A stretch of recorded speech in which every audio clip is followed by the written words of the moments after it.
Welcome to Spoofers, the podcast where we talk about random things. All right. Well, welcome to another episode of Spoofers Lounge. I'm your host, Michael Colaluca, and I have a really cool guest this evening. I want to introduce Josh Jaccard. It's my personal belief that he is probably one of the best musicians and entertainers here in Ellis County.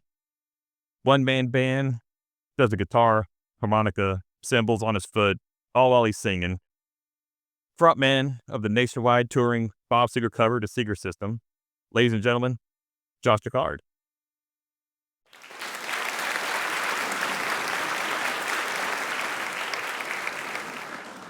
Hey, it's nice to be here. Thanks for having me. Absolutely, man. Thanks for coming. Yeah. Believe it or not, we kind of are a national touring band. I mean, we don't do it often, but we're going to Minneapolis, or not Minneapolis, just south of Minneapolis in 3 weeks. We're going to be in Minnesota doing a 2-night show at a casino called Running Aces Resort in Columbus, Minnesota. Right on. Yeah. That's with the Seger System, the Bob Seger, the ultimate Bob Seger tribute band. Heck yeah, at least the weather be a little cooler than it is Oh, here. man. Yeah. Well, I mean, I believe it'll be a little warm. This will probably be like their summer. They will only have real major heat in probably August up until September. Then it just goes back down to typical fall weather for the north. That sounds awful. Yeah. That sounds absolutely awful. Man, I would not want any part of it. Yeah. We played a show last Christmas time in Indiana in a little town called Vincennes, which is like a French word, Vincennes. And for the old timers listening, it's the home city of Red Skelton, real old. I mean, at this point, he's like pre-50s comedian, and it's his hometown. We played this really big performing arts theater there, and I flew out of Indianapolis the next day after the show to come back home to Austin to play a private party in Shiner. So I flew from Indianapolis to Austin. It was, when we left my hotel that morning, I think it was 4 degrees. When my buddy who had a later flight, so we drove, it was like an hour from where we were at, or 45 minutes to get to Indianapolis. And then when I landed in Austin, it was like a 65 degrees with a humidity that made it feel like it was 69, 70 degrees. Oh, that is awful. Oh yeah, it was that. Now that was a big difference in the weather in a single day. So I was like, this is enough. Indiana is really cold. That is a cold ass freaking place, man. It just like, they're cold. Yeah. And it's just frigid cold, like real cold.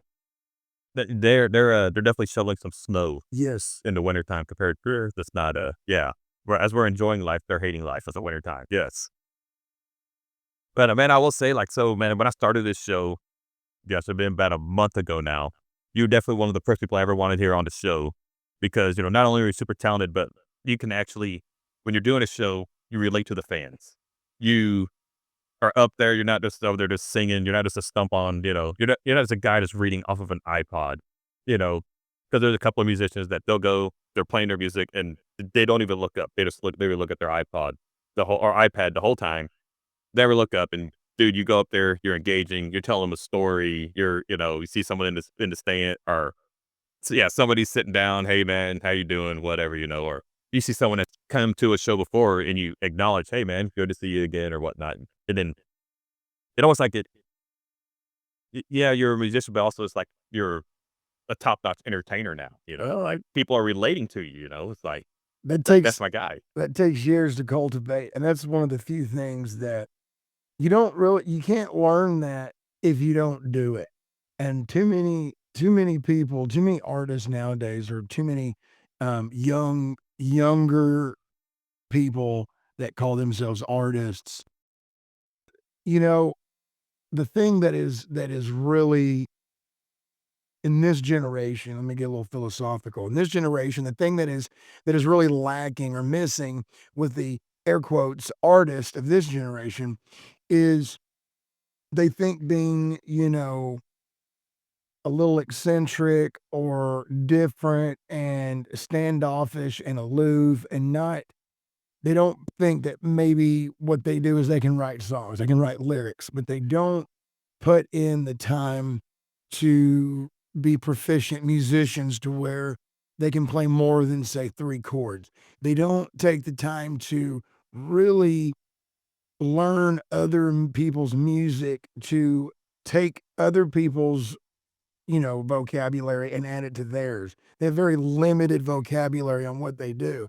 And one of the main things about being great artists is just because you're a songwriter doesn't necessarily mean I want to hear you.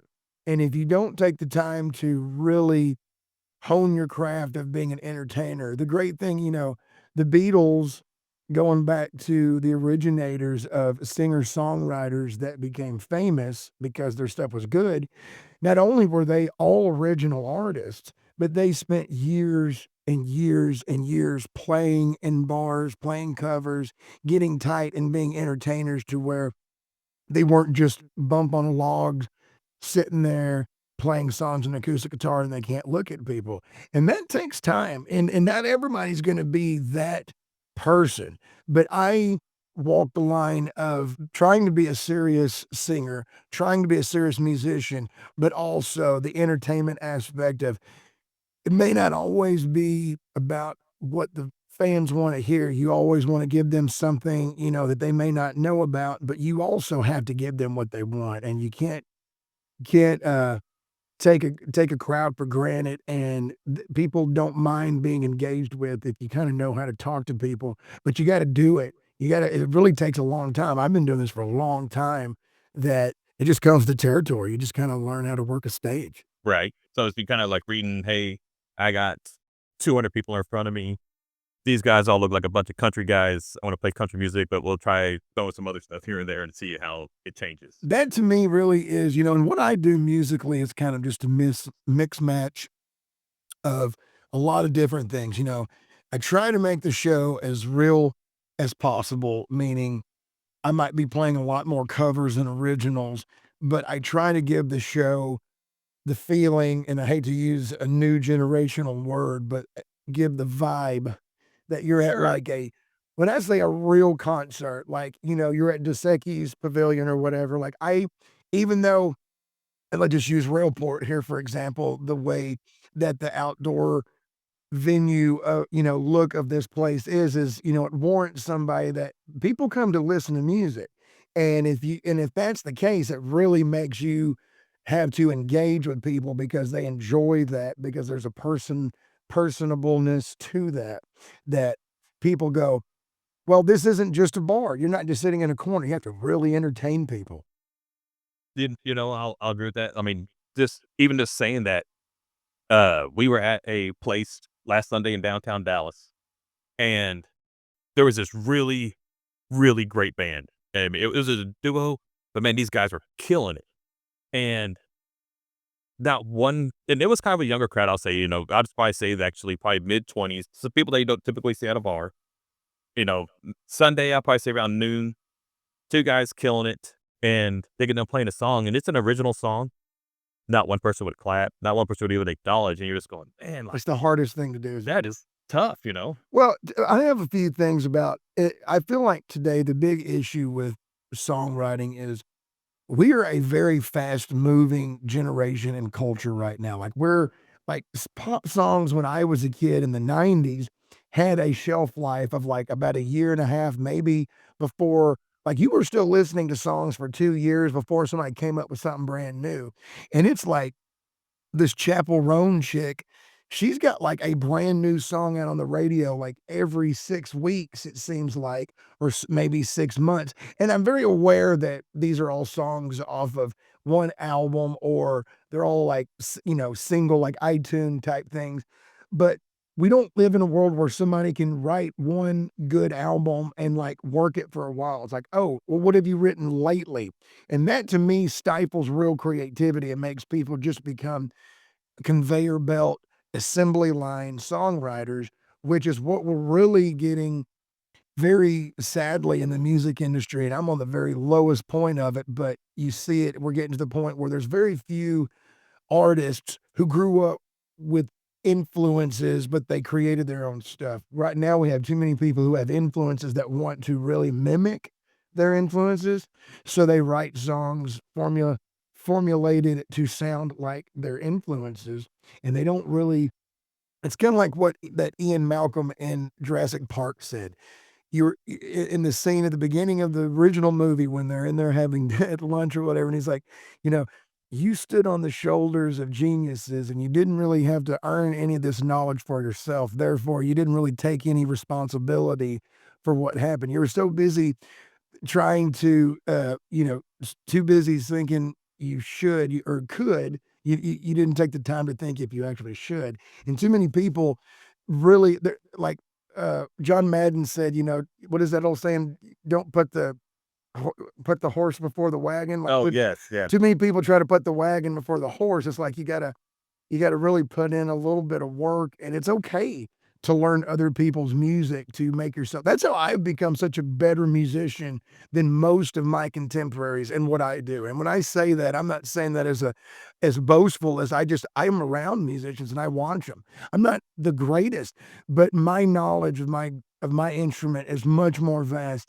than the people that I play music with, that I meet. They might write better songs, but I've spent a majority of my life playing guitar, and I've learned everything from Chuck Berry from the beginning to James Hetfield of Metallica and everything in between. Country to punk rock. I mean, the Ramones and Green Day, those are guys that like I learned down, picking, just playing like chuck, chuck, chuck, chuck, chuck, electric Yeah. guitar stuff with the power chords.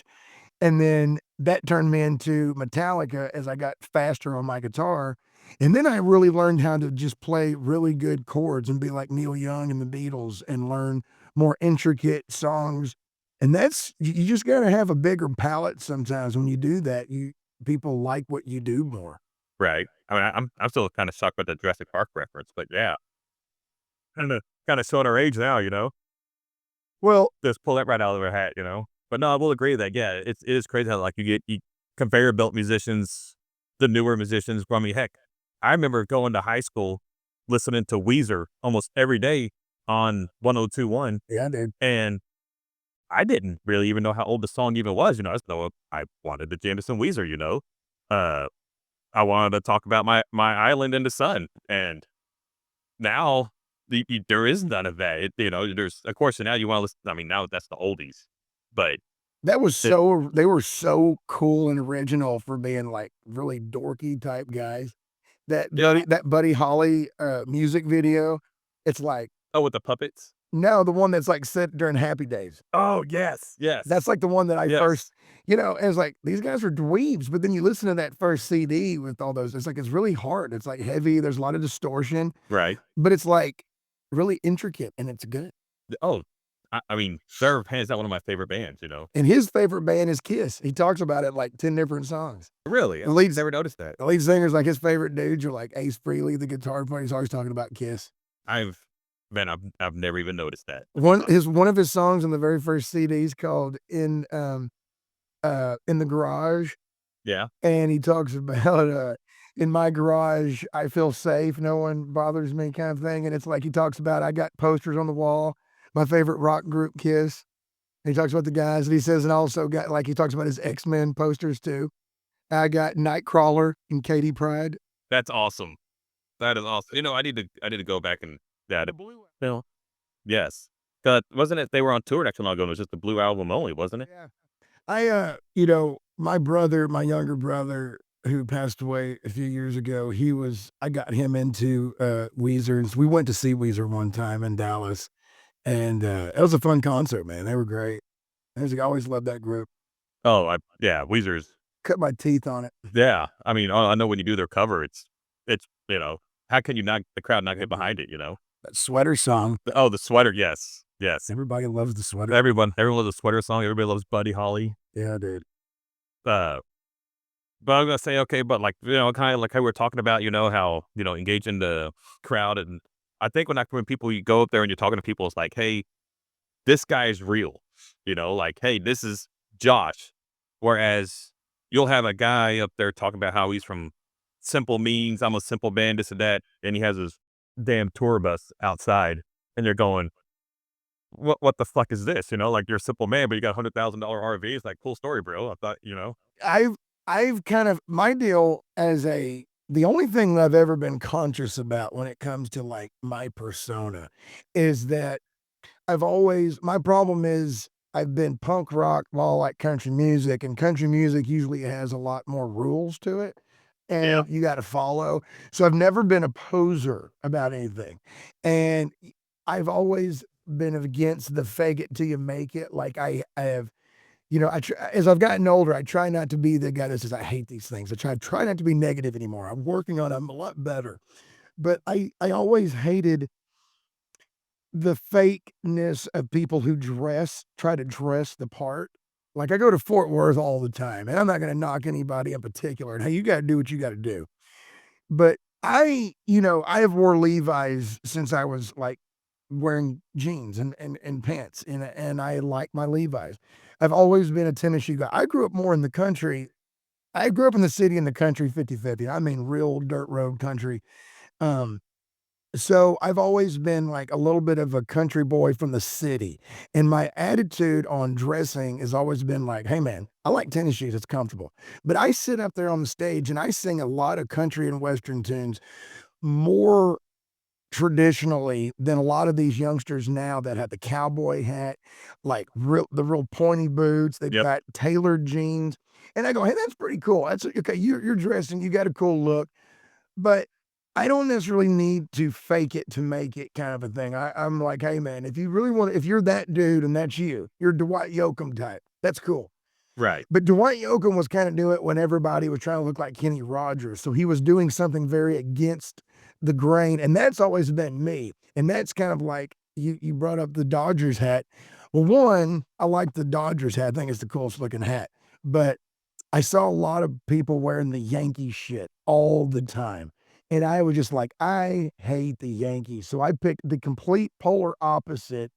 I'm like, I'm not really a Los Angeles type of guy or a New York guy, but all of my favorite people, all my heroes, everything has pretty much come from Los Angeles.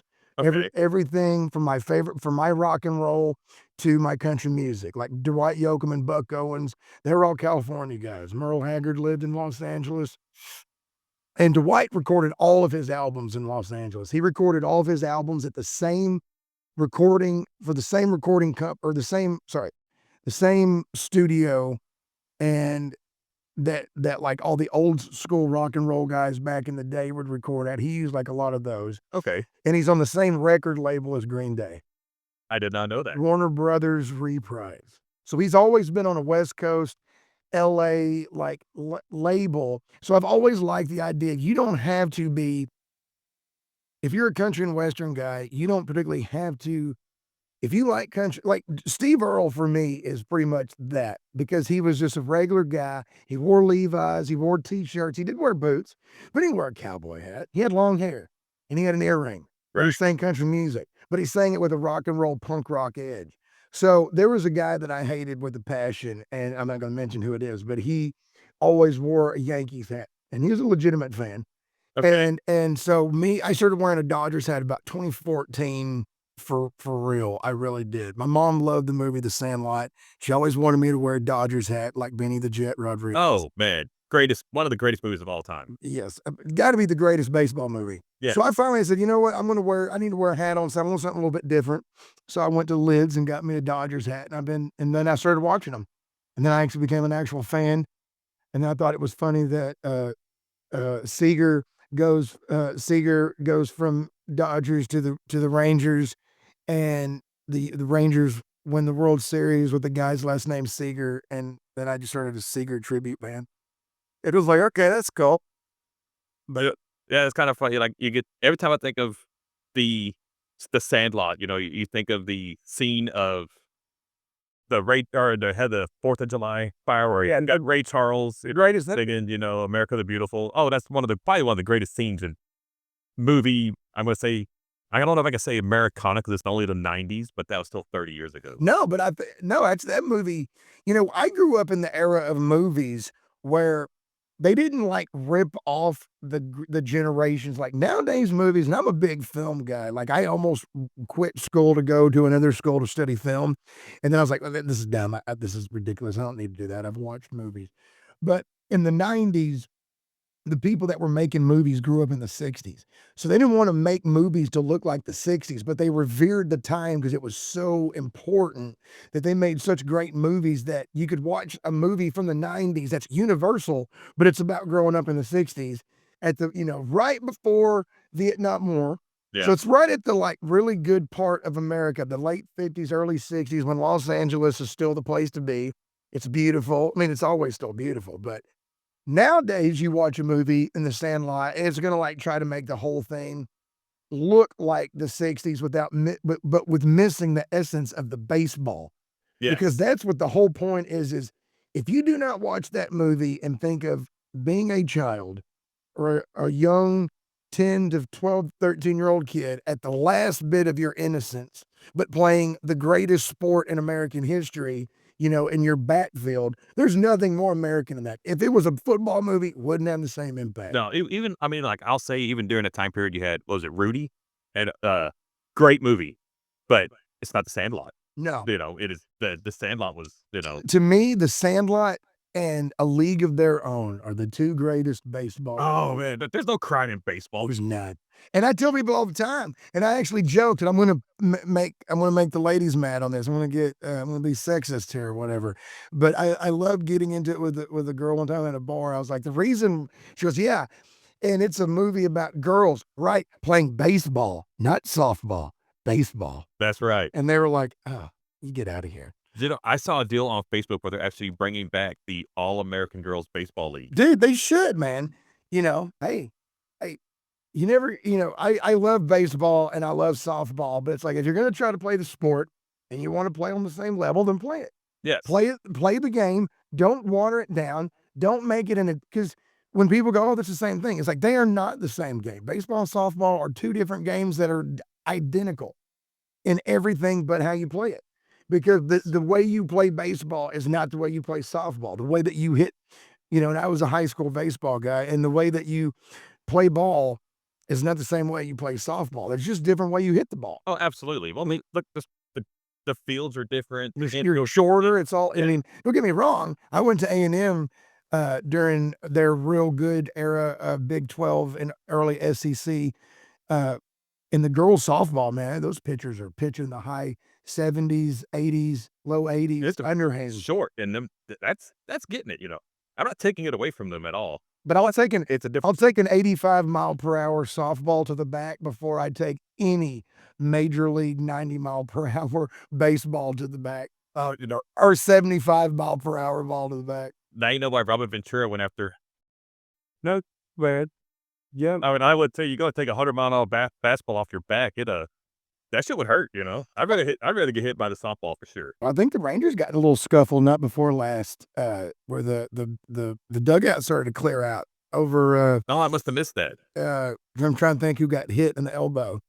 Anyway, I don't have the major league. I don't have the MLB network, so I don't get to watch all the games as much as I used to. Yeah, we used to have it as well, but you know how that goes. I mean, I grew up here when local TV, every local city had their local affiliate that played a baseball game. We had like the CW 33 or whatever. Oh, yes. And now that, they ain't making no money off of that because nobody watches 155 games a year. They got to have that, major league network. Right. And then I think what we do here locally, you have the Victory and you have some other stuff. And it's just, it ain't like what it used, it was a KOTA, that the 21 that you watched the Ranger game. It's that, yeah. But now it's all, it didn't used to be on Fox Sports Southwest, and then now it's been changed. So it's something else now. And it's just, it's definitely not the same. No, that hurts. For sure. But I know like we were talking about the, Sandlot, Americana, you're watching Ray, or, you listen to the Ray Charles 4th of July, and going off of like how you were talking, hey, blue jeans, white t-shirt. I'm just thinking about Bruce Springsteen, Born USA, and how that is totally not an American Pride song by any means if you listen to the lyrics. And people love that, but I'm like, I was listening to it the other day, and man, this is really not American, you know? It's definitely a protest, and that is, that's a funny thing how, the older conservative guys in the 80s, they just kinda took that and ran with it, but sometimes songs take on different meanings for other people. It's when you know for sure what the point is. It's, the whole song is about, I'm born in the USA where they put a gun in my hand and send me over to a foreign land. Right, yeah, to go kill the yellow man, Yeah. you know? Yeah. Uh, different times for sure, you know? Well, that was probably the last time. I mean, I'm not a big Springsteen fan anymore, but I do love that album. And, I don't particularly sing tunes like that. I don't ever really get political. I'm kind of like Johnny Carson when it comes to that too, though. Like, I just like to be an entertainer and let people, like, not think about stuff that they know all about. Yeah, kinda just let them like, "Hey, you can figure it out on your own. I'm throwing it out there, you guys do whatever you want to." Yeah. Yeah, no, I try not to be overt with those things. yeah, no, I'm the most anti-political person there is. But every now and then I do take jabs at people, but I try to do it the way I think somebody at a real concert would do it. Like, I try to do it, thoughtfully in the sense of I don't wanna just be sitting there bashing somebody, but I try to make a quick little, and if somebody catches it, they're paying attention, then they'll get it. But it might go, but it's made to go over people's heads Right. if they're not paying attention. Oh my gosh, man, we went to this concert, and it was a country concert. This was a couple years what was his name? Travis Tritt, Oh god. and he was opening it. He's a member of a country club. Well, you just to say the least. Man, we were there, and he opened up, oh god, Brooks& and Dunn. Brooks and Dunn opened for him, or he opened for No, Brooks? he opened for Brooks& That's and what I Dunn. thought. Yeah, he opened for Brooks& and Dunn, and he played 2 songs, and it went on a political rant for an hour, I believe it. and I was like, "Buddy, I didn't pay you to, like." See, and I don't even wanna hear that with people that I affiliate with. I go, "Look, dude, I'm getting away from that. You're like, I know you're bored, but that's why I don't really go to any concerts anymore except metal. I haven't been to a show of anybody of anything other than we did a couple of Rob Zombie tours, and we've gone to Metallica tours and Pantera, a couple of other big shows. I stay away from anything political. Then we went last year to Metal's the the way to go. Toyota. Oh, metals, yeah, for sure. Oh, the music factory. Yeah, went to the Toyota Music Factory, went to the last Sum 41 concert. That's badass. Punk rock shows are so fun, man, like, Some 41. oh, it was I was tired from jumping, of course, I'm not 16 years old anymore, but, oh my god, I was like, It was just some 41. it was Sum 40 there was another punk rock band that opened for I don't remember them, they were great as well, I don't remember their I go see Blink-182.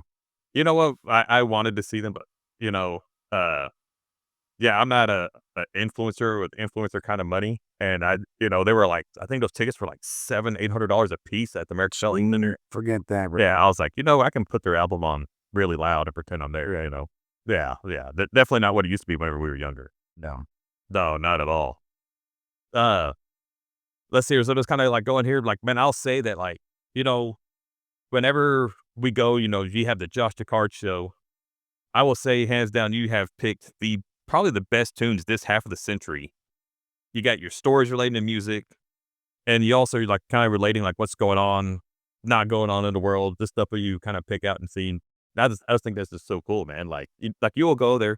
They were talking about you'll play a Weezer song, you'll play REM, and then you'll jump in, and all of a sudden you'll have like 2 songs later you have Johnny Cash or something, and it's like this kind of just throws us for a loop. You're like, man, this dude is so talented. Like, not only do you have the guitar, you got your harmonica, you got the cymbals on your foot.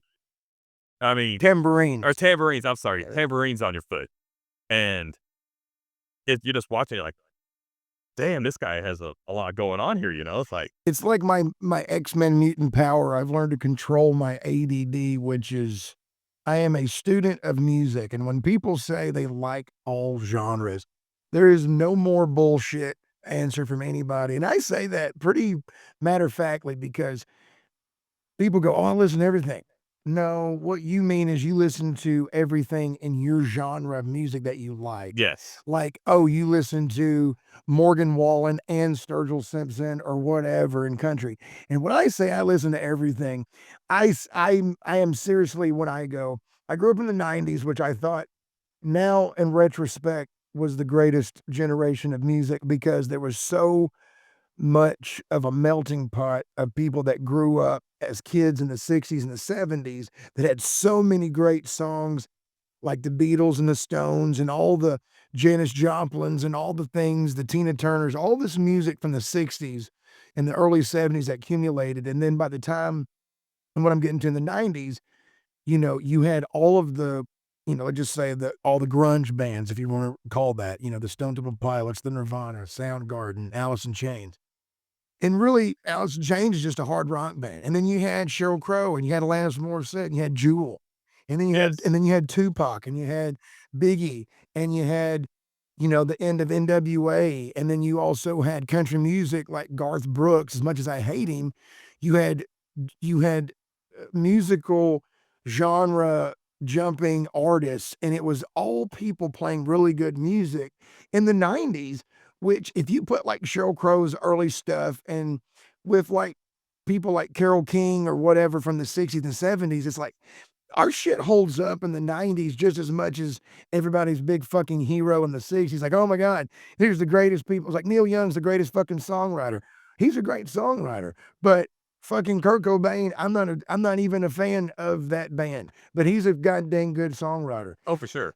Scott Weiland's one of the greatest songwriters in the history of songwriters, one of the best singers, fucking, all of these guys. But we lived in a generation in the 90s that it was like what my parents tell me the FM radio dial was in the 70s.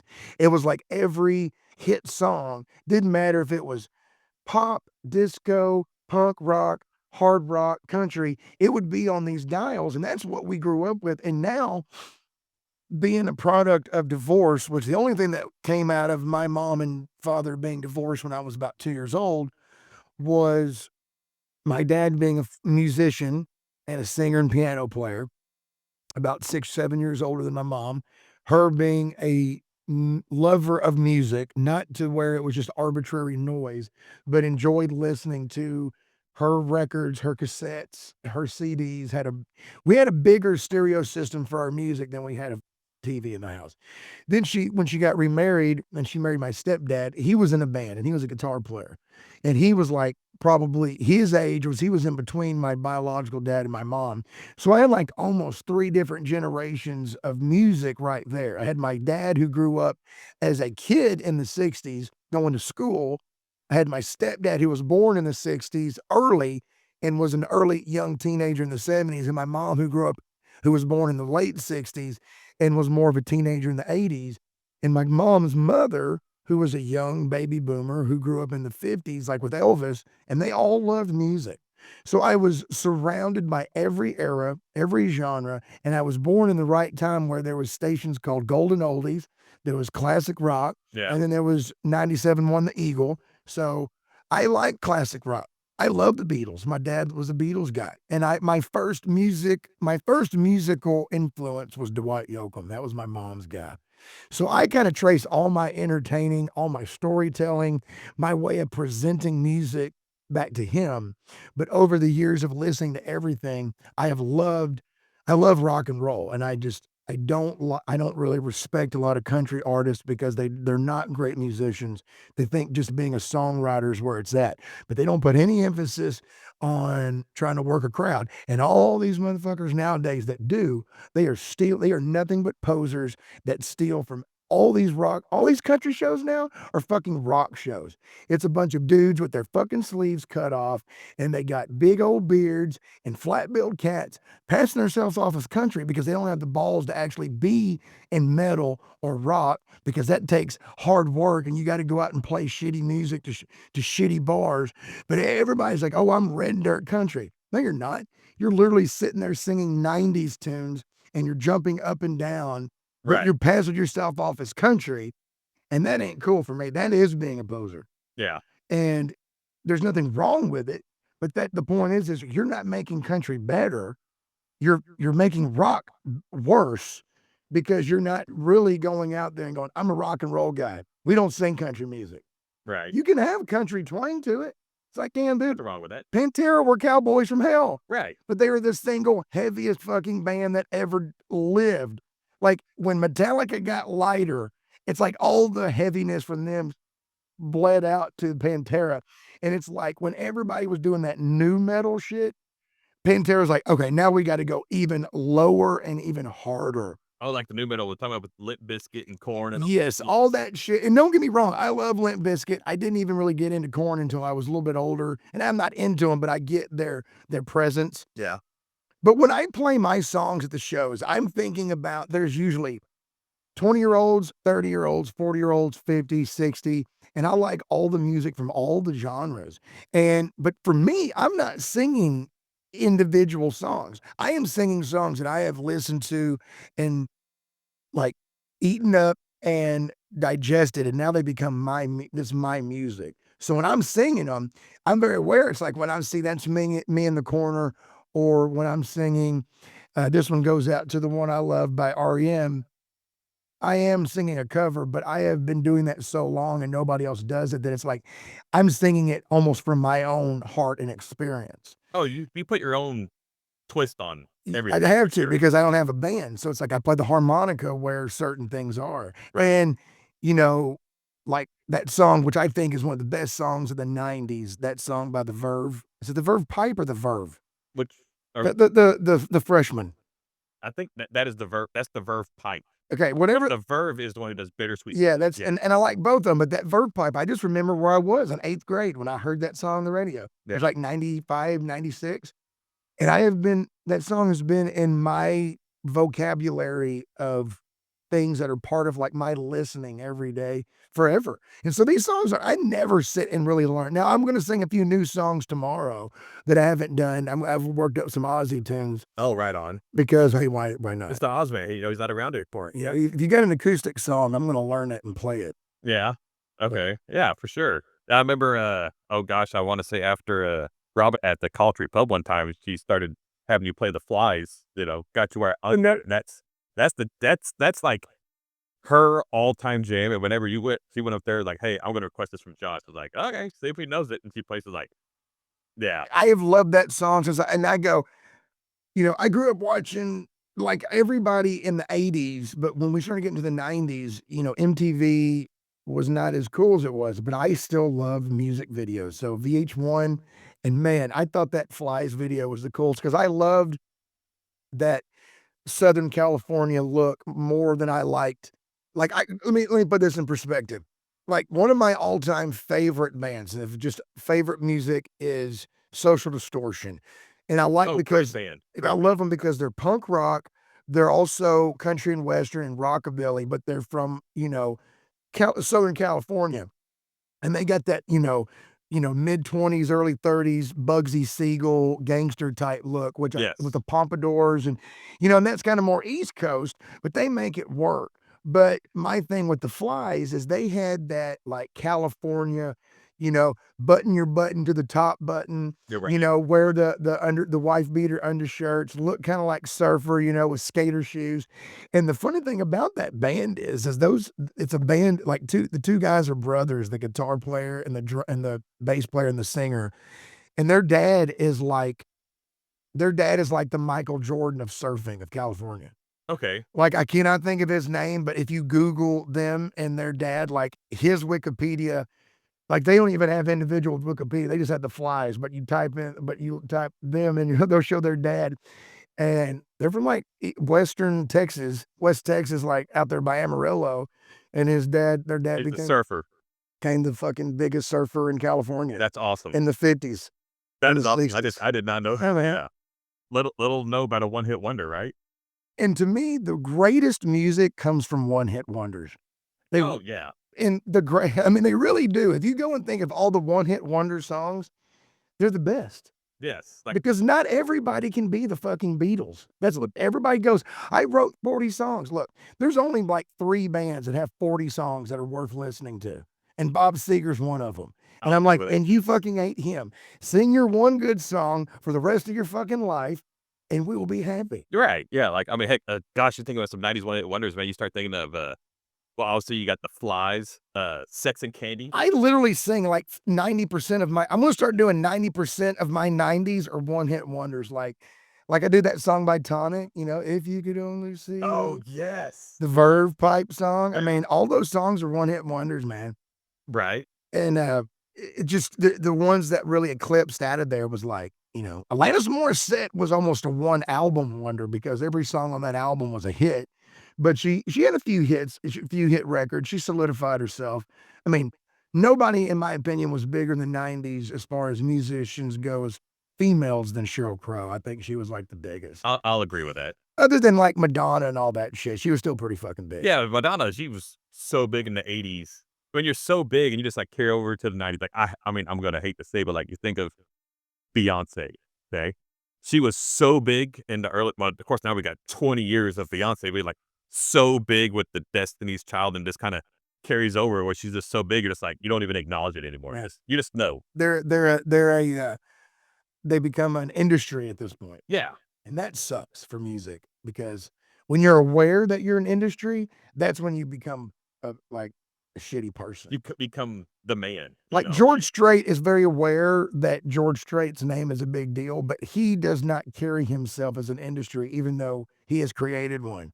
But the Madonnas and the Beyoncés and the Michael Jacksons, it's like everybody uses their powers good or bad. Michael Jackson, I'm always in the middle with him. I mean, you don't get bigger than him. People may have more money, but money doesn't mean shit. Fame and power mean more, and that dude had so much of it. Yes, yeah. And Yes, Michael Jackson, that dude, the dude had on. Plus, when you talk about fame and power, he even owned the rights to the Beatles. yeah, dude. But Prince, in my opinion, was better. He was better. Oh, Purple Rain. I mean, I'm sorry, that does it, And he wrote everything. Prince was a songwriter and he was a musician. And the thing about him is I identify more with him. If I could write songs as well as I can sing songs, I'd be like a Prince. I'd just be doing nothing but writing songs. But not everybody has that gift, and I'm going to be doing a show with some people coming up at Union 28. And they're really good songwriters. And one is a female, and she's the total package. The other guy, he's great. He's a great songwriter. But what I do, like my power in that particular thing is, I'm a very good singer, and not just to the ear, but I kind of know what I'm doing in the sense, like I'm not trying to be one way. I'm really singing my own voice. I'm very fortunate that it's a good voice that people like, but that I can also sing. Well, it's the voice of an angel, Sometimes. Fergie and Jesus. Yeah. Yeah. That's just kind of crazy though, like how you pretty much.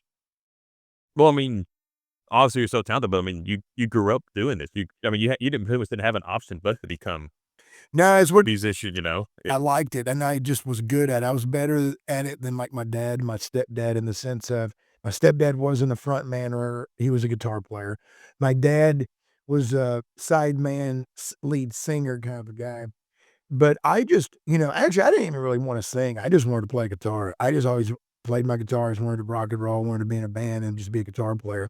And nobody wanted to fucking sing. And Yeah. so I was kind of like Stevie Ray Vaughan in the sense of guitar is my main thing. And then all of a sudden, I discovered I also had a singing voice that I could, okay, well, this will be it. And so I kind of have gotten less proficient on my guitar playing. I kind of stopped. And then went a total different route of guitar, and then I just became kind of an acoustic solo act that just sings.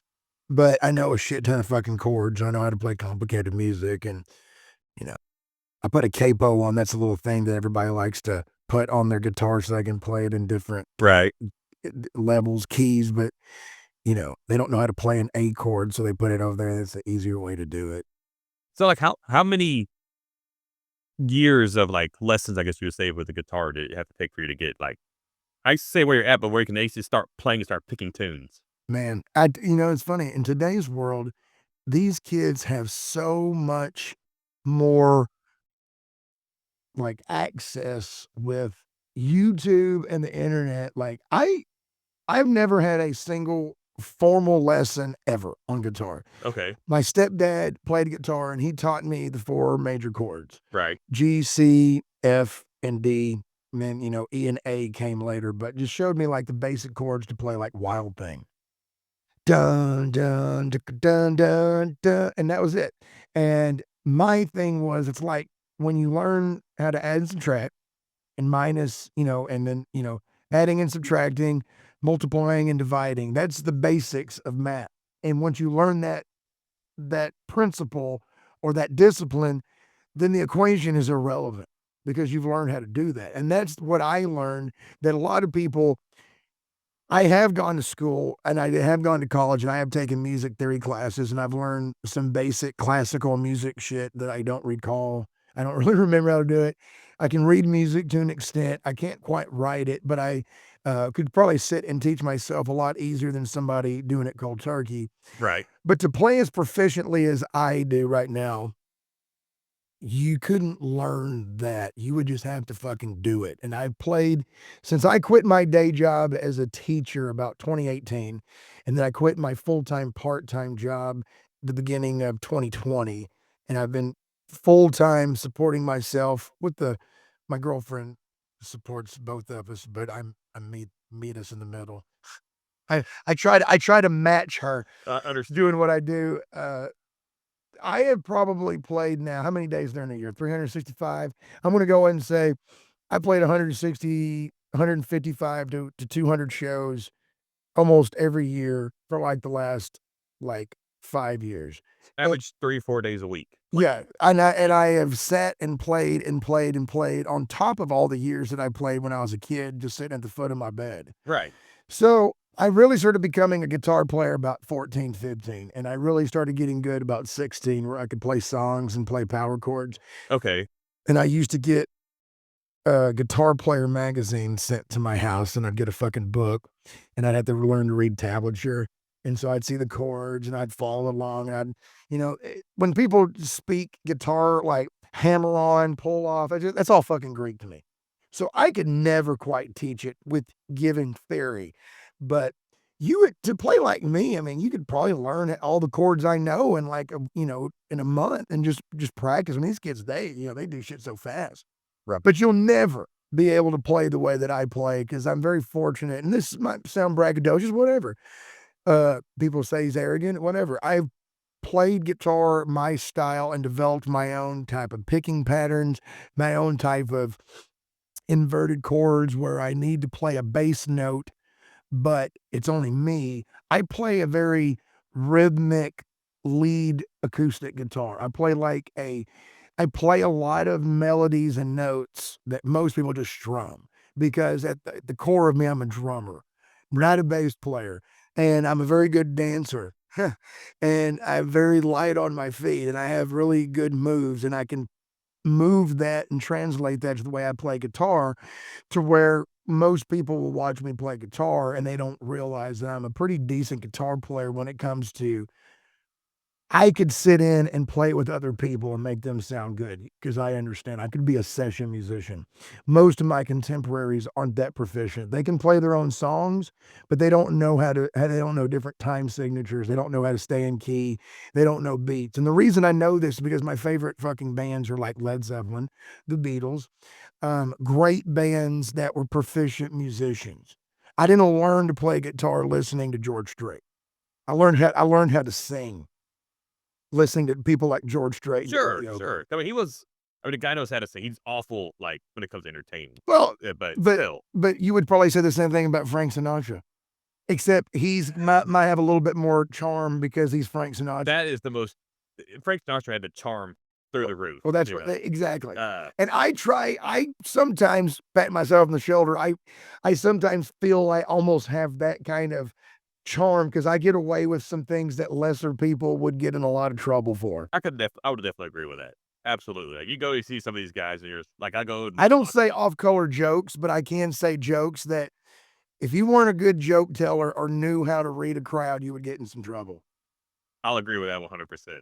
Because some people I'll always throw those jabs in there. If it's a political comment, it's like, you just got to know how to do it. Yes. And I was playing a show the other night to 450 ticketed customers at a concert with my tribute band.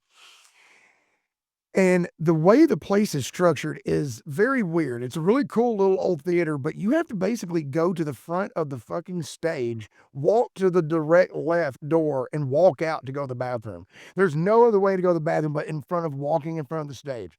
So I made about 4 comments in between singing songs about people leaving to go to the bathroom, and it was just so enough to where a few people showed up with just to buy some merchandise and get a few autographs. They were laughing and going, "Well, I'm not going to the bathroom right now." When they will stay and come and talk back, that's when it's kind of, they get it. I'm not hurting their feelings. Right. That's pretty good. Uh-oh, they're starting to do their thing over here. I think so. But I'll say, so did you grow up here in Ellis County, right? No, I was born and raised in Dallas, Texas, on the east side. I'm born in Baylor Hossville, November 26th, 1984.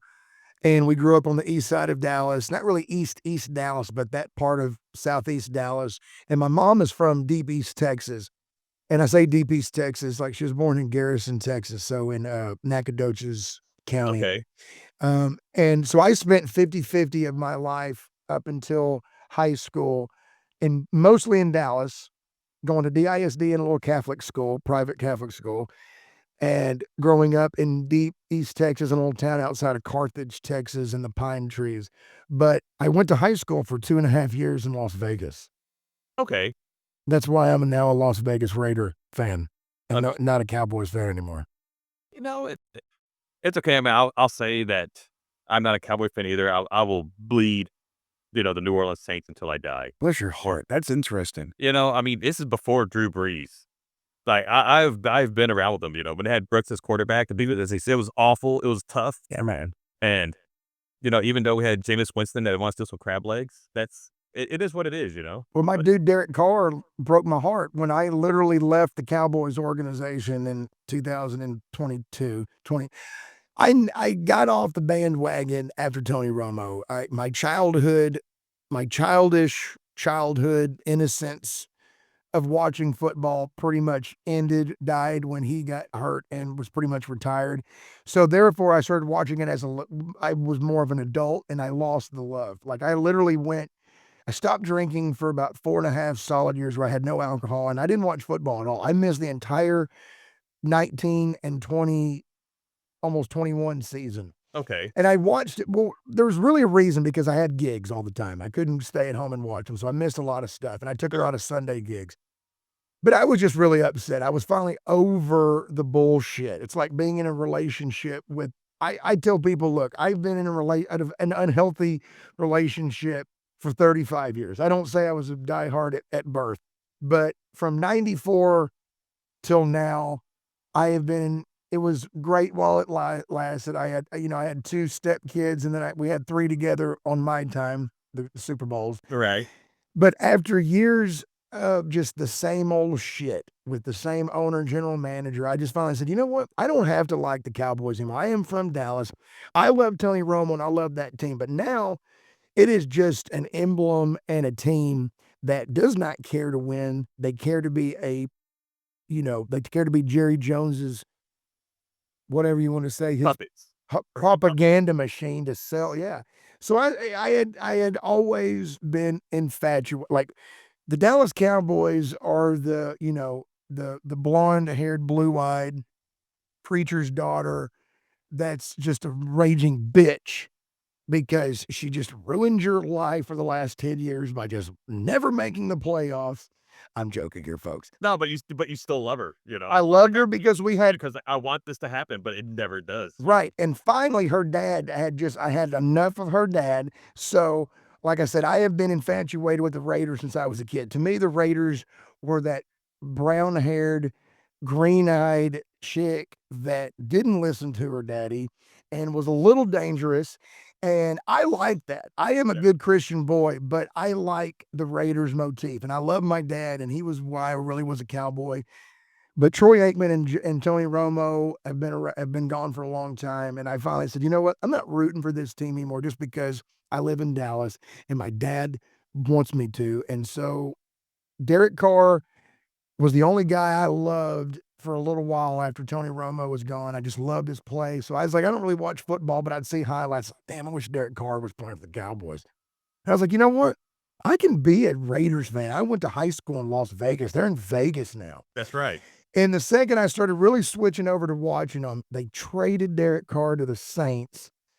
And I'm like, Okay, and then now he's retired. Yeah, he's retired now. Yeah, he has career-ending surgery. I forget what it was. I think it's his arm. Yeah, and He just like, I don't want to deal with that. I think he's saying how it was unfair to the organization, so he Yeah. did that. But hey, at least he's doing that. But man, for the Saints, though, I don't think there's ever going to be anybody better than Drew Brees. No, man. That dude, he nailed it. Like there's no. But that's three Raiders quarterbacks that have gone to the New Orleans Saints, and that have something to do with the Saints. So back when my dad was a kid, you had a guy named George, what is his name? George Blanda. I want to say he played for y'all for like 5 minutes before he went to the Houston Oilers, Okay. and then traded to the Raiders and finished his career out in the late 70s. And then Ken the Snake Stabler gets traded to, I think the Saints was his last team after the Oilers. And then the same thing with Derek Carr getting traded to the Saints with on his last leg. Yeah. I mean, but hey, I'm going to say for the team that he had, he didn't do bad. I'm going to say he didn't do bad at all. He did okay. I was in New Orleans last year. I was in New Orleans last year just hanging out, and we went to this really badass bar called Cooter Brown's. Oh, I love Cooter Browns. And we watched, and I'm wearing my Raiders stuff, and I'm over in the corner watching the smallest TV. And it's my first Raiders win as a legitimate, like, I am on the bandwagon. I'm wearing Raiders shit. And everybody in there, they were beating the brakes off the Cowboys. There's like that one win, and they did not win another game after that. Oh, wow. Those guys were acting like they won the Super Bowl, and I was like so happy for them secretly, because it was just like Dak was just. I was like, oh, good. That's That's the thing though about me being a Cowboys. Like, I didn't pick a team that was winning. Like a lot of these guys that have left for the Chiefs. Like, it wasn't about winning. This was purely about history and how cool looking I thought the Raiders looked. And I love black and silver. I love blue and silver, but black and silver is kind of my thing now. So it just worked with my motif. I like being different, and I don't like being in a group of like the same people. Well, I remember like back in the mid-90s where you had the starter jackets, and it was you had the Raiders, and you had, what was it, the Charlotte Hornets, remember? So that's like, I told my nephew, I was like, the Cowboys in 1994, that was the entire city of Dallas. There was nothing but Dallas Cowboy shit. But the only thing you would ever see would be some kid in my school where I lived. You saw a lot of Oakland Raider jackets. I can only. But they were the LA Raiders at that point. Yes. And you would see some 49ers starters jackets, but it would always be Dallas and Raiders. Right. And my parents were like, no, we don't like the Raiders. They're dirty football players, and their fans are bad people. They beat people up. And I go, I kind of like that. Well, yeah. Well, heck, when you think about, also you think about the Raiders, it's kind of hard to not think of the Detroit Pistons when you had Rodman playing for the Pistons, and you're like, hey, these are the, you had the Oakland bad boys, but then you had the Detroit bad boys who literally just did like, hey, we're going to beat the brakes off you, Oh, yeah, it was awesome. Sports talks, everybody. Or don't get me started on Angel Reese. Don't make me do it, all those me bounds, Good Lord. I watched nothing but those reels of her just failing, and it's the funniest thing I think I've ever seen. And it's like, what is that from Family Guy? Is being this unattractive worth this mediocre ability? Oh, yeah. And that's why they command thousands, or that's why they could 1,000 a year, pal. And it's the truth. Like, it meant. No, It's that's so one of those ones. It's like, come on, dude. Get over it, bro. It's like, I don't want to watch you play. The only thing I agree with Bill Burr on stuff, and this is like everybody gets mad at him. It's like, look, dude, create your own thing and then you support it. It's like, why do I have to like something that is not there? I don't dislike female playing sports. That's not what I'm saying. But I want to watch somebody like you. I want to watch Drew Brees as a quarterback. I don't need to see some girl who cannot throw the ball like him try it. I mean, unless you're in the lingerie football league. I'm not watching it. Yeah. Exactly. Yeah. Softball is great, and I will watch it collegiate level, but I grew up with baseball, and it's what I like. So don't make me feel bad for not supporting. There's enough women that can go. I'm like, I told my girlfriend all the time, you girls will go and sit at a freaking like sushi bar for 4 hours and get drunk at happy hour. Do that at the basketball stadium and you girls go get drunk with other girls. And and experience what men do when we go to sports. Yes, go out and have fun. Watch Yeah. your girls be badasses for you. Yes. But dudes don't, unless it's our daughters, we don't care. No. God. I will say so. I'll watch some of Caitlin Clark's stuff. She had Great basketball. oh, she amazing, but and I think she would like. Of course, she's playing awful competitors. We're talking high school level, like She JV men's, and she kills it though. So I think she would be like if she actually went to join the NBA, she would probably be mediocre. she could be a good white person that can shoot. If she could get around. But the thing is like she might be apex in her sport. But when she gets next to a dude that is when people think that Michael Jordan was a small guy compared to his dude, people do not realize that he is 6'6". big dude. He is Big dude. he is the smallest big guy out there. I mean, But- he's not Muggsy Bogues, but Right. or what was it Latrell Sprewell? I don't even know how tall Kobe was, but I know he's like 6'3" taller. You have to be. And that's the thing is people, well, he was a small guy. Small in relation to us normies. Yes, It's like- absolutely. And that's the thing is you will never, Caitlin Clark would put 45 points on me in 1 minute. She would just sit there and make it rain. However, I haven't shot a basketball in 25 years, and my shoulders are both broken. I'm right there with you. Like I haven't shot a basketball forever, but you go and if you had the title next to you as professional, It's all good. it should be, hey, you are a professional, and that's how you need to handle it as being a professional, not just like, hey, I'm no better than a high school JV team, or I think if you're a professional, you should be the top of your league. And I'm not gonna say these women aren't top of their league, but it's almost kind of a joke when you really watch it. Like they put it on like when I was telling you like we were It's literally below minor league. Like it's like below minor league, like baseball, bad compared to the majors. I'll 100% because like we were watching it, and on that same Sunday, we went and watched this band, and they had some TVs out there, and these ladies show up, and they wanted to watch the WNBA game, and it had Angel Reese on there, and it was just we're watching it, and my wife and I were just laughing the entire time because we're like, we have just watched 10 bricks in a row, and if it wasn't a brick, it was an air ball, and that's how the other team got the ball. And like I said, that's why they command $7,000 a year. That's right. That is right. Look, it's not. It sucks that, however, evolution worked, that men, just happen to be on average bigger. I always joke when I do that. They go, "Well, I was like, look, my girlfriend's like 6 foot tall, and with heels, she's like 6'1", because she's like a really tall 5'11". Yeah. And I was 6 foot tall in high school, and I had an accident being a boy where I fall off of things, and my neck never healed right. So I'm a solid 5'11". I've always told people, it's like, I'm not short, but I'm not tall. Right. But I'm not short. There are short dudes. There are tall dudes. However, she played basketball, and she's an athlete, and she goes to work out every day, and she boxes. I still, curl when I'm working out, like 85 pounds on a barbell, and she's probably doing the bar. Right. It's like, Sure. at the end of the day, she's still as tall as me, can pat me on the head when she's wearing shoes, but it's just not the same. That's wild. And Yeah, but no, it isn't. Because you start thinking about hormones, you start thinking about everything else. I mean, you hate to say it, but a male is going to be stronger than a female. I mean, that's just genetic. Especially now there are girls that I work out with, or that she works out with, that I'm friends with too, and I always give them like, hey, dude, I don't hit the gym nearly like I used to, and these girls that she works out with are tough, they're strong, they're fast, they have agility.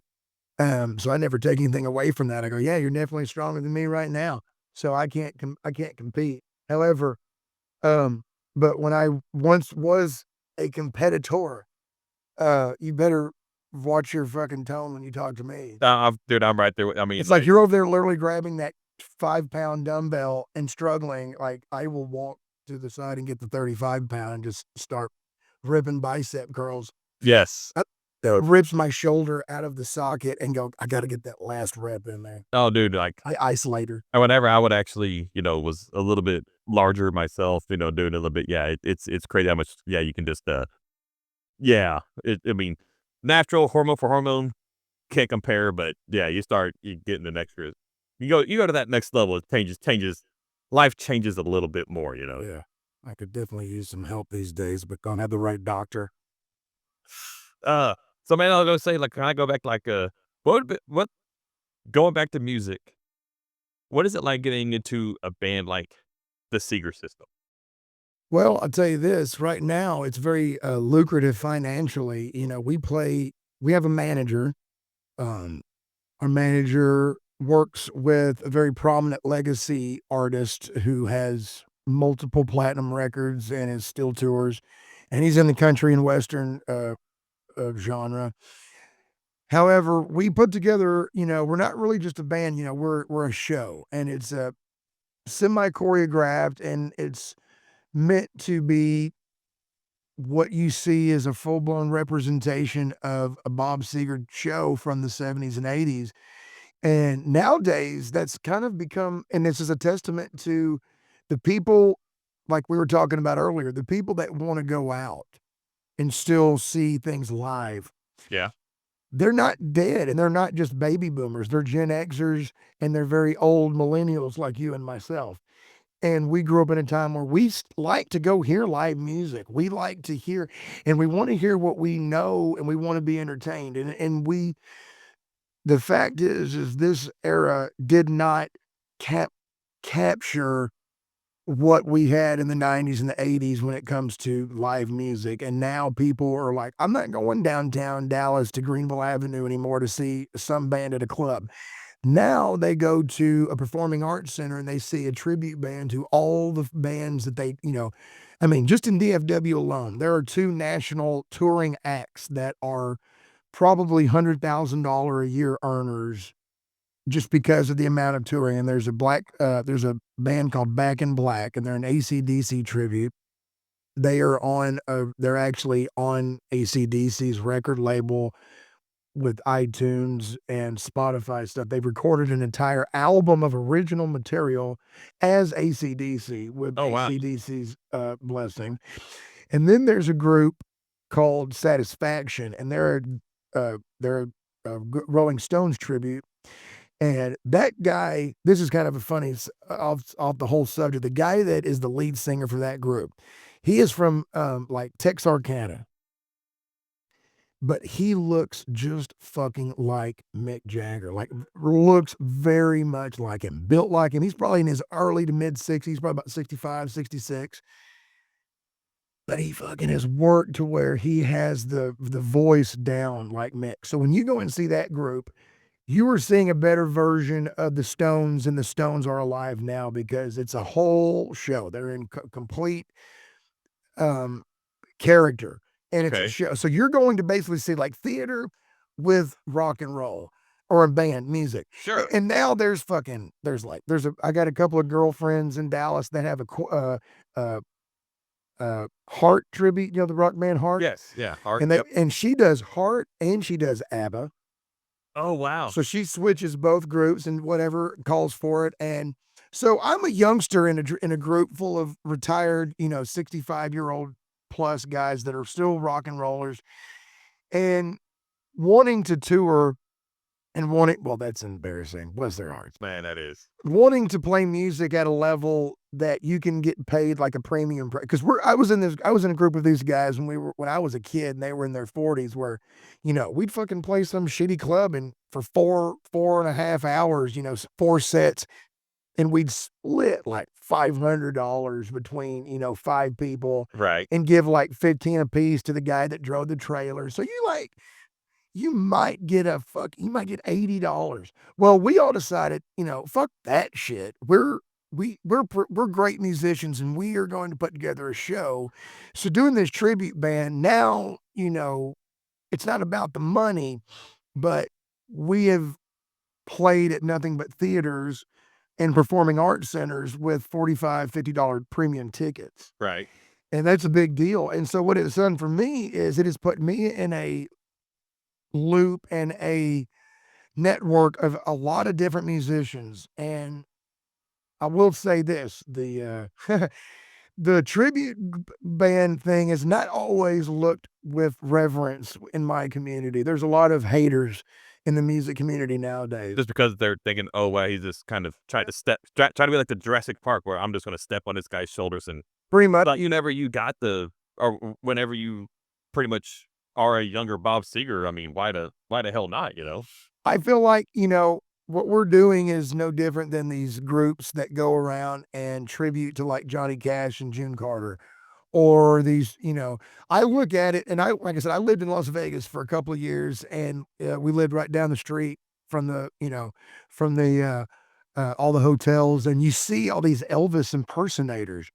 They never really called themselves tribute artists. They was like always an impersonator. Right. And then this notion of a tribute act showed up with bands like there's a world traveling Pink Floyd tribute band that is like world class. Like they're better than they're called Brit Floyd. And then there's an Australian Pink Floyd, and they like tour simultaneously, but it's like everything you would get on the actual like the Wall album. These motherfuckers reproduce it to the fucking extent of there's like 20 people on stage. Oh, that's wild. Not like 4, which is how many people are in Pink Floyd. And now everybody's just trying to grab at straws. The problem is there's too many bad tributes. There's not a lot of good ones. I'll agree with that. And we're actually a very good tribute act. We're not a great one. We're not on the level. There's a group that tours called Rain, R-A-I-N, and that's a Beatles song.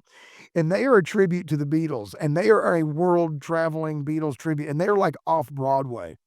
And when you go to see their show, you go downtown Dallas to Fair Park, where they have like Market Hall, like if you go to like to the conventions down there. Yes. Well, where they got the big like theater where they have like all the fucking Broadway shit down there. That's where you would go see this group. And they're like a 3-part show. You see the black and white Beatles when they first started.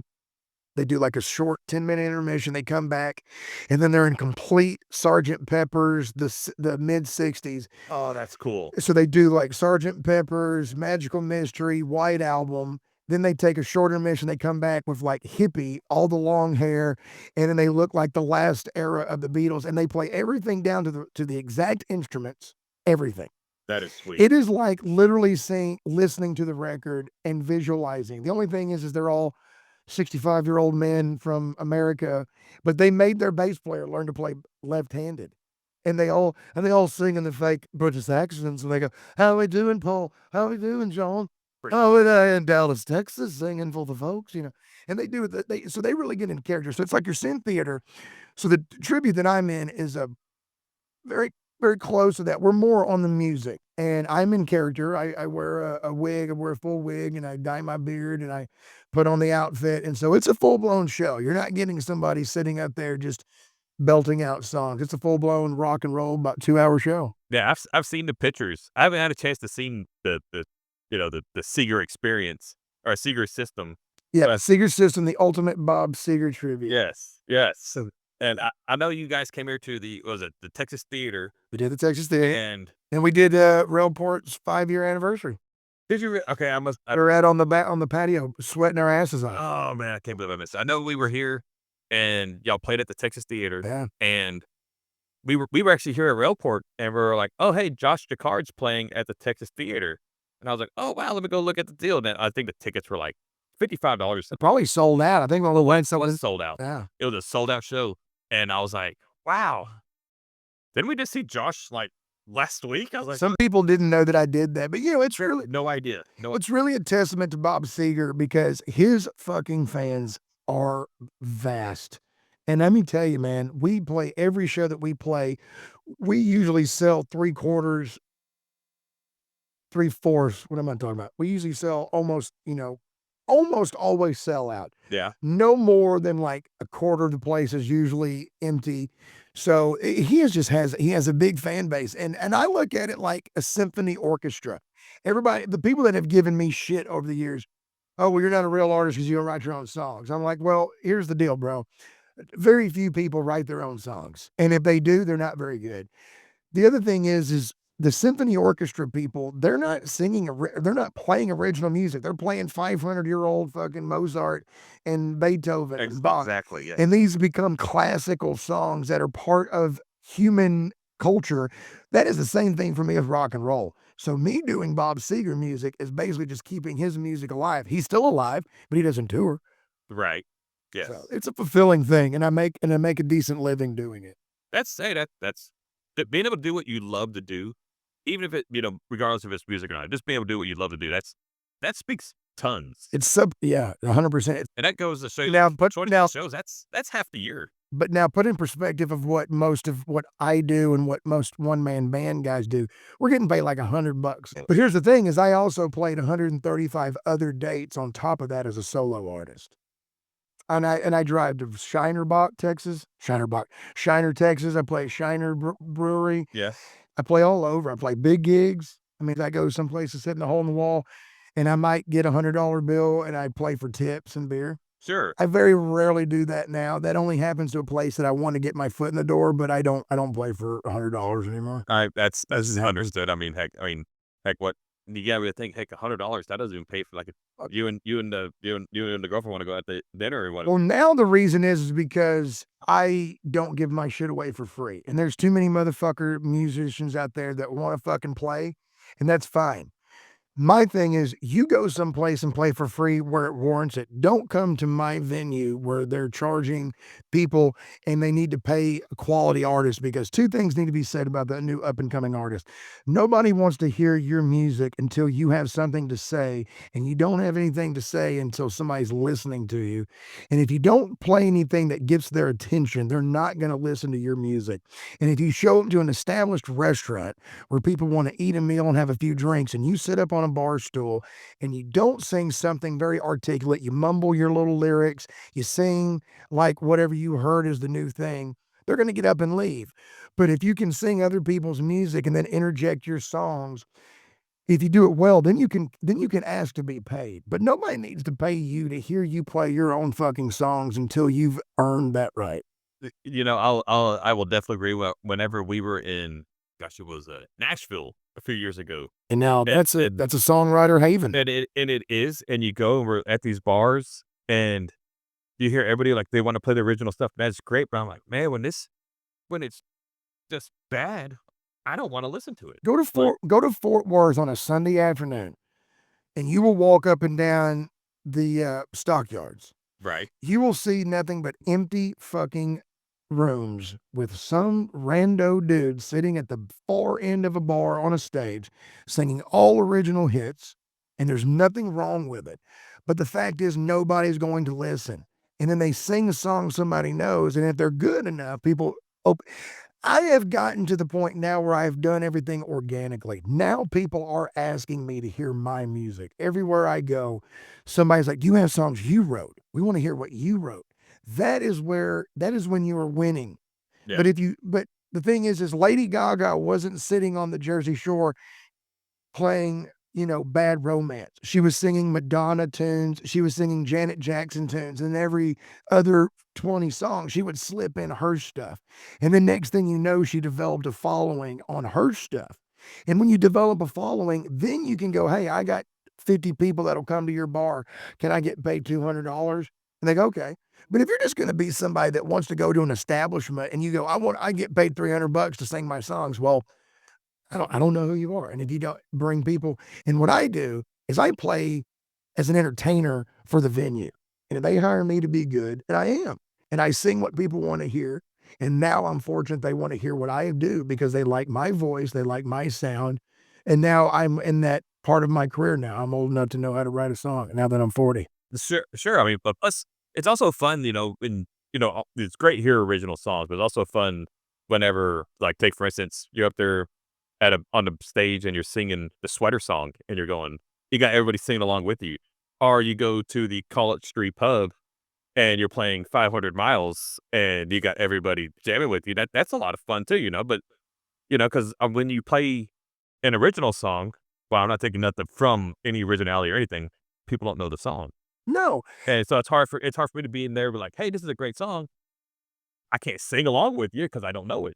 I wrote a song and I sang it a couple weeks ago, and it was one of those things I like to hear. Everybody goes, "Oh, I love that song. I've heard it so many times. You do a really good version of it."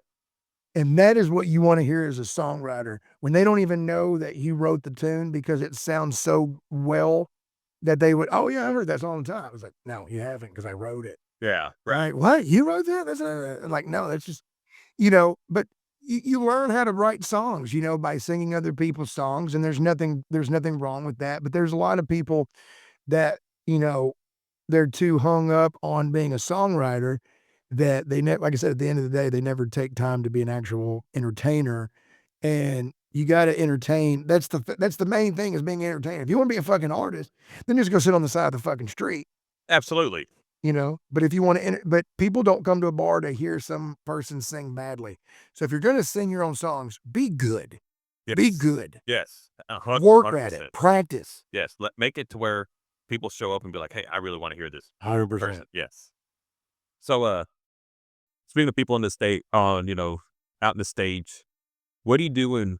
I'm sure you get this all the time, but when you get obnoxious people or like hecklers out there, like what? How do you combat that? Because I'm sure you get some of these guys like you see like these comedians where they get heckled on stage and they're like, "I swear I will punch you in the face, motherfucker." Like please try me. Or you seen it where the guy off of Seinfeld where he did, and Well, first and foremost, for me, you have to be able to defend yourself if you're ever going to talk back to somebody that's mouthing off to you. So let's Okay. go to the most extreme. If somebody is being an obnoxious heckler, but they're being more in the vein of like getting like more like you never want you always want to ignore until there's nothing left to ignore, because the worst thing you can do is piss off somebody by saying something else that uh enhances their rage. Like you don't want to take somebody I can give you a handful of examples. The fact of the matter is, you got to be willing to walk the walk if you're going to talk the talk. absolutely. So if you're going to stand on stage and do something that might piss somebody off, and then you're going to engage, I firmly believe you need to be able to fist fight, because there's nothing more embarrassing than somebody coming up after talking shit out on the crowd and then coming up to you and then making you shut up all over again. Two, you really don't ever want to engage anyway. That is how I usually ignore them you know, by being smarter than all of them. Sure. And it's, you never take the low fruit. You always take the high road. And then, but at the end of the day, you make sure to always get the fucking last word. And I'm good at that because I have pissed off a lot of people. I've said things, I put my foot in my mouth, and I've always been able to rectify it. But when I get somebody that's obnoxious that wants to just continue to say, play this song. Well, first thing is, if somebody walks up to me, my biggest pet peeve is when somebody asks me, I'm sitting at a bar, just for the example of the story, I'm sitting at a bar, not a club. Sure. Somebody walks up, what do you know? That right there already sends me into a fucking nuclear, like we're on DEFCON 5 right now. We're about to launch this motherfucker. Don't come up to me and ask me what I know. Yes. Because what do you care is my answer. Because I know you don't. Because I will start playing what you think, what you know, and then you will walk over and you will start talking to somebody at the bar. So I will say, man, I play all kinds of stuff. And they'll like go, do you play this guy? And I go, as a matter of fact, he and I have a mutual agreement. He doesn't play any of my songs and I don't play any of his songs. And it works pretty well. That's pretty good. I like that. But I always tell people, and I've said this a few times, I said, sir, don't embarrass yourself in front of your wife. That is your wife. Thank you.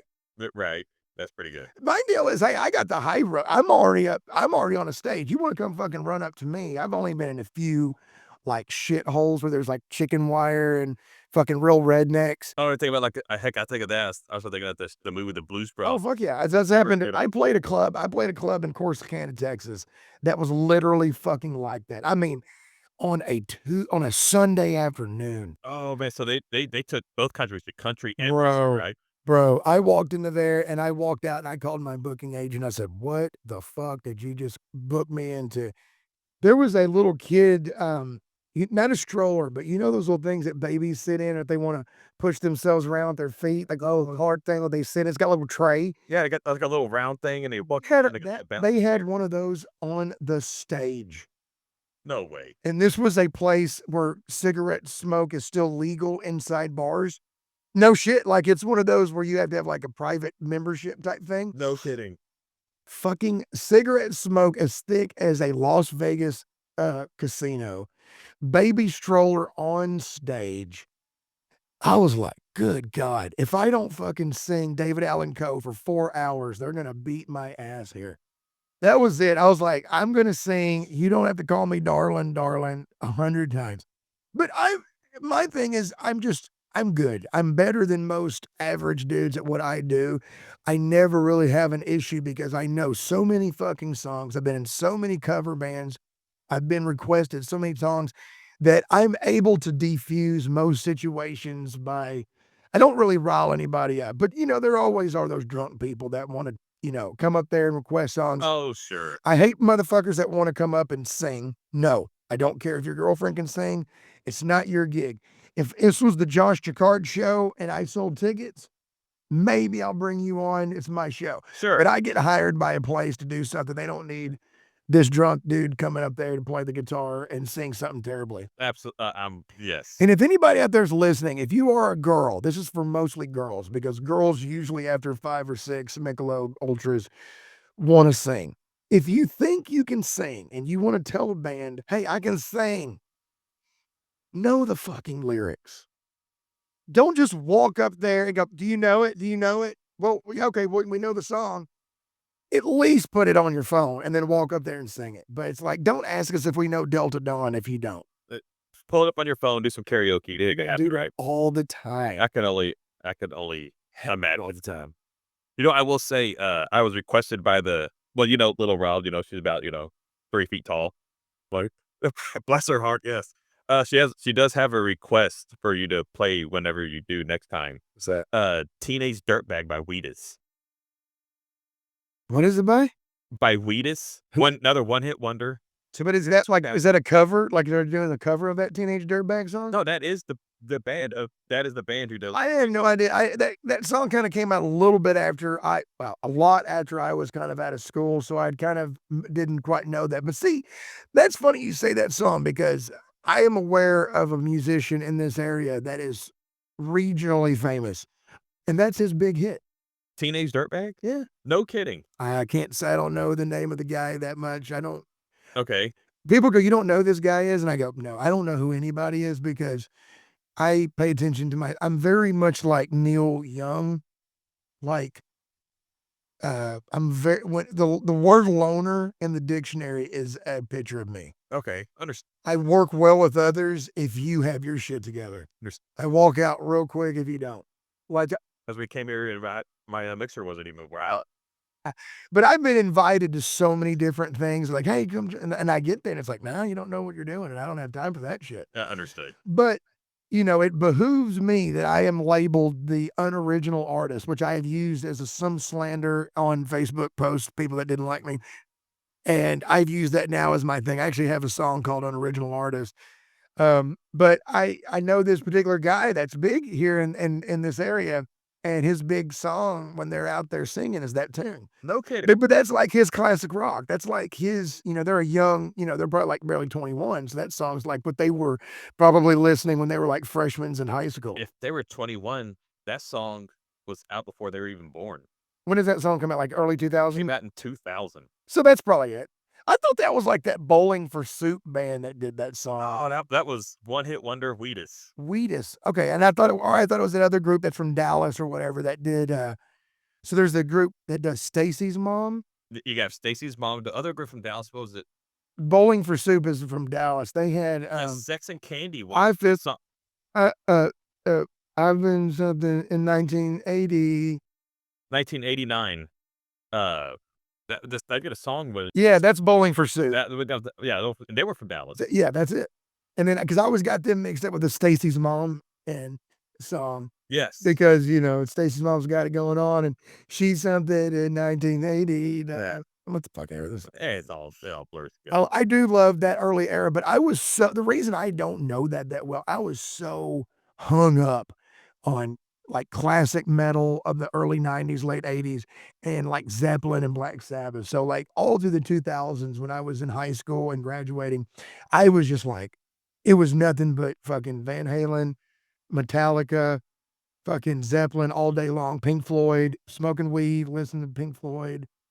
And Absolutely. not even knowing that was a thing. I just like to smoke weed and drink. I'm that dude that I did it all. But I wasn't a bitch about it. I could do it. Sure. And not be an alcoholic or a pothead. I'm just like, oh, that's Josh. He likes to party and rock and roll. Oh, hell yeah. And I did. And Pink Floyd was great. So I missed a lot of bands, but I liked, I fucking loved Queens of the Stone Age. I love System of a Down. I love fucking Creed's my guilty pleasure. I love some Creed. I don't give a fuck. It gets me going. I don't like Nickelback. And not even because of the cliche reason. I just didn't care for it. But I fucking loved Godsmack. That was my other dude. Oh man, Godsmack. And then like right after I only like the very first album of Godsmack. Fucking that was it was me and my buddy's baseball walkout song. Oh, it was great. What was that one? Down and down and down and down and down.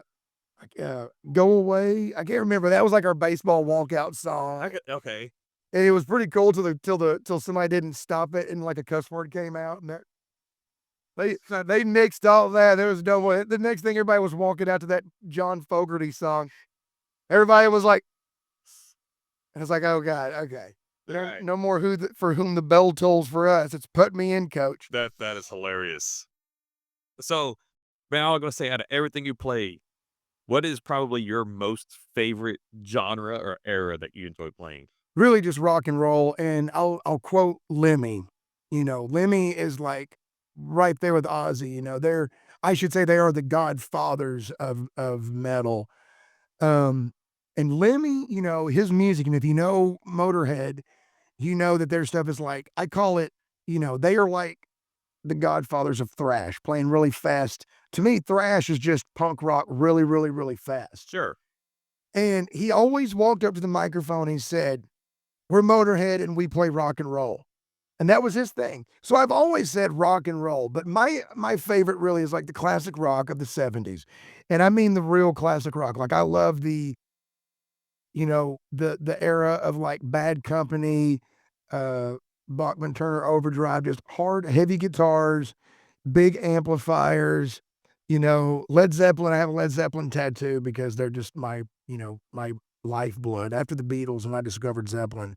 But hard rock is my thing. I like edge. I like something with an edge. Right on. And that's why the country artists I like, they're metal as fuck. Waylon Jennings said, fuck you. Merle Haggard said, fuck you. That I like George Jones said, fuck you to these guys. And Hank Williams Sr., that's hard rock. It's rock and roll that's awesome. Rock and roll is an attitude and a state of mind. So you can be a rocker and be a country guy, doing something that's out of the norm, like not following the path of everybody. So for me, classic rock and roll, that era from the 70s all through the 80s and the early 90s, I fucking love. Nothing to me is funner than driving home late at night after, I'm playing a gig and I just want to relax and I put on like Rat and I listen to like fucking Round and Round and some of their songs. Just that hardcore early 80s metal, some fucking Motley Crue, dude. I love that. Guns N' Roses.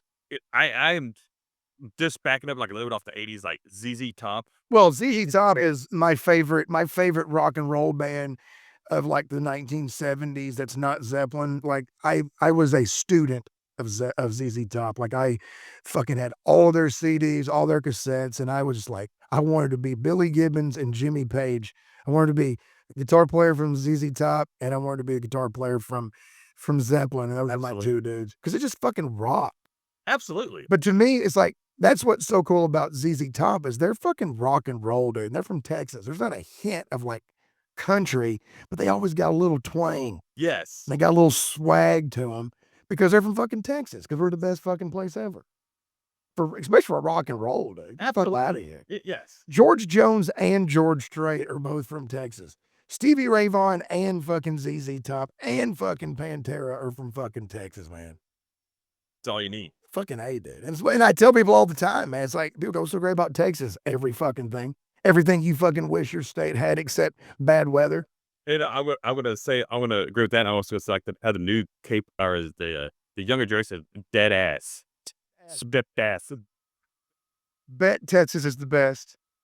But before we get done with this, playing music that has become my songs now, I'm my tune, like my song that is part of like my show that people identify with me now is I do Wish You Were Here at every gig. I've been doing it for so long. It's like probably my favorite song. And Okay. that is something that I try to like. If I'm playing like a song swap and somebody's starting to play it, I'm gonna be like, no, bro, that's my song. You're not singing it. I play it. I sing it. That one and Dock of the Bay. Those would become my two, like, whatever you want to say, like my songs that people know, like my tunes when I do my show. The Dock of the Bay. Also, you've have learned from a little lady that you can't close on a Green Day song. Fuck no, they don't No, like that song. They do. You cannot close on a Green Day song, but you close on Dock of the Bay, everything is better. I mean, and I say you nail it. Like you throw the harmonica in it, you do all that. Yeah, you absolutely nail it. And it's all about the song. It's not even me trying to sound good. It's like I pick these songs because they're just, I don't give a shit that we're in the year 2025. Sitting on the Dock of the Bay is a song that should be sung today, is no different than it did back in the 60s. It's such a good song. And Wish You Were Here wouldn't be getting, covered by every artist if it wasn't such a great song, Sure. A lot of people go, oh, is that and I love him.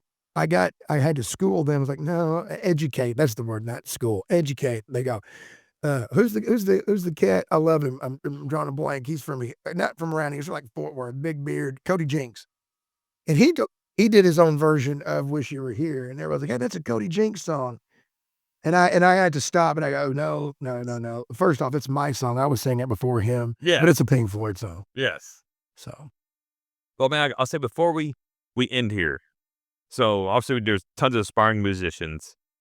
What do you think it would take to do something like, hey, I want to be a musician full time. I want to, obviously you got to be talented. You obviously got to have, but like, do you have to have are you going to have to spend tons of money on your talent agent? Are you going to have to is it just uploading music to Spotify, SoundCloud, trying to do everything you can to just try to get your name out? Or is it just like, hey, I need, because it's like how, say how we came back, with racing. You have to start at such a young age before you think you're going to be Kyle Larson, the next, Dale Earnhardt, whatever. Do you, being a musician, is it just that you have to be you start at such a young age to get your name up by the time you are 15, 16 years old to get it? Or can you actually be, hey, I think I am great and I'm going to just go ahead and start trying this at say 25, or is that something like that possible? Yeah, I think so there's a lot of good questions in that whole big question. First off, we live in a really good time. Things that I dislike about this generation and the times that we're living in, the things that I do like are we're used to, entertainment industry was a young person's game for a few reasons. Your parents are busy working. So these records aren't being sold to people that go to work at stockbrokers not worrying about Metallica's new album. They're selling to kids between the age of 14 to maybe 21. And that's the way music has always been. It's been young people singing about young people things as a release. We kind of live now in a weird time where you can be fat and be popular. Like in my day, if you were kind of heavy, you had to really be, good to where people wanted to hear you because perception of you was also part of the look was just as important as the sound. Yeah, like Meatloaf. Meatloaf was one of those very few guys that that's a bad motherfucker. He is one of the baddest ass, most gifted singers, most talented singer ever. And, he's not aesthetically pleasing to the eye as, say, somebody wants Elvis or whatever the good looking crooners, But for music, I will say this. You really need to, of anything you're going to do, you need to have a vision. And I've heard Arnold Schwarzenegger talk about this. You can't just willy nilly go, what do you want to do? You need to really, sometimes it's as simple as writing it down and putting it out. And do you want to be famous? Is that your reason? Then here's a way to go about being famous. Do you want to be a songwriter? Well, here's a road and here's a way that you need to go down to be a songwriter. Do you want to be a musician, entertainer that just makes a living making music and therefore you don't particularly care? Do you have a vision, or do you just want to be a guitar player that gets hit up by the next Miranda Lambert and you just tour? Because let me tell you something right now. The people that are on the road with these musicians make a lot more money in cash money at the end of the year than the musicians themselves, because they're getting paid fucking weekly, and there's fucking unions. So if you're on the road right now and you're a guitar player for Miranda Lambert, you're getting paid probably at the very bare minimum on a week tour, like touring through week, you're probably getting $2,500 a week. And you're getting all expenses are paid. You're on the road and you probably have per diem. Okay. So meaning you are showing up to a hotel that's already paid for. You're getting food all day. You have an itinerary and you're getting probably paid $50,000 a year if you do, more than like one small tour. And that's just me kind of just doing averages. But now to do what I do, I just wanted to make a fucking living. Like my thing is, I used to be a high school teacher. I made between $42,000 and $46,000 a year. They don't get paid very much. Correct. And I thought, well, if I can at least make that while I'm playing music just in DFW, then that's a success. And I have done that. I have gotten to where I have a fucking CPA, and I've earned like what I was making as a low income teacher at certain times. Not all the time. It's a struggle. Sure. But the point is I've been able to support myself, but I have done this for like almost now for like 10 years. I've been really going at it. I used to drive to Deep Ellum, play a gig on a Friday night, barely make $80, but just saying on my Facebook page, I was in Deep Ellum at a club on Commerce Street. That was worth more than getting paid. Now I never go back to fucking Deep Ellum because I don't have to. I have cultivated a place in where I live. I got 3 or 4 venues that hire me monthly. And I've established my own self by always changing, singing different tunes, but building certain venues. I play certain places and people come to those certain venues. So what I'm getting to is I decided this is what I want to do. And I quit teaching. I got a part-time job that I could have days off to do music. And I didn't want to have to ask off. So I wanted to be able to have the ability to leave a job and go across DFW to a gig.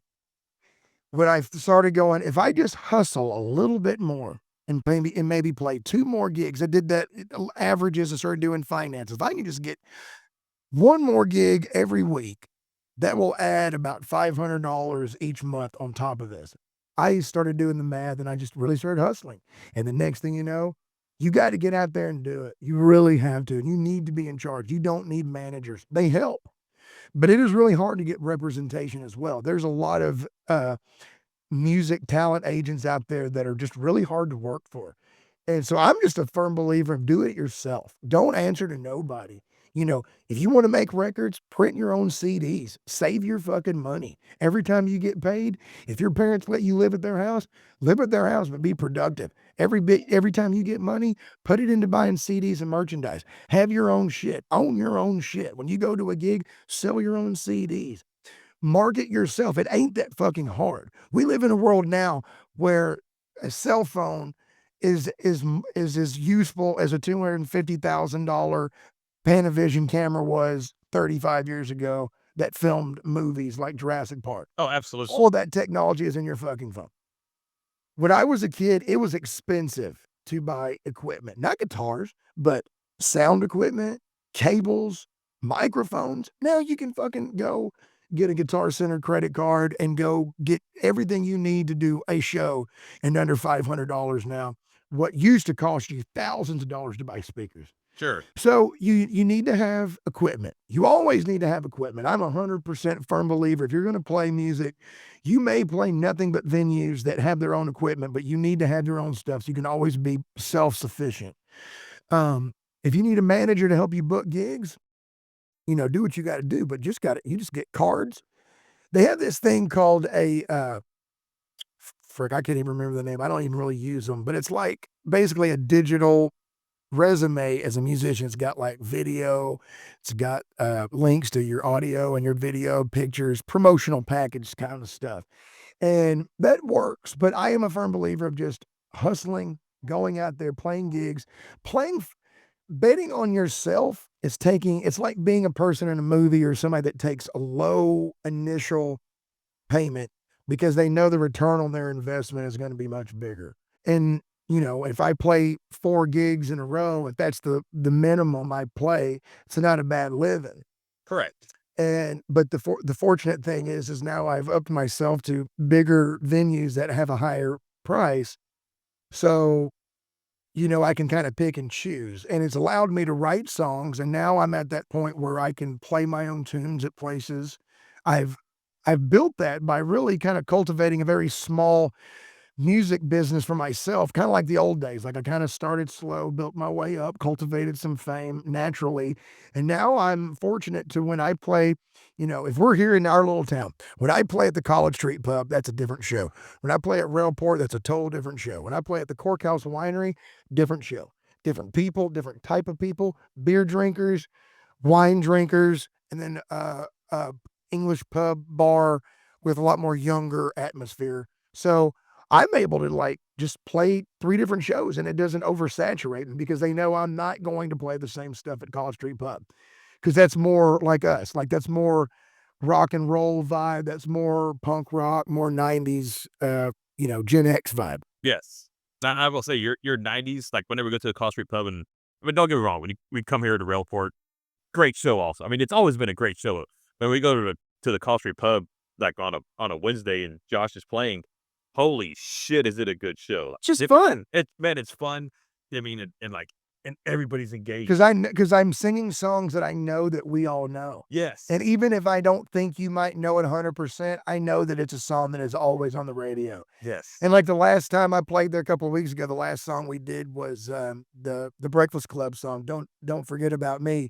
And everybody was just going along with it. It just was a fun thing. Oh, it was. But if you're an up-and-coming person, at this day and age, you can be old, you can be young.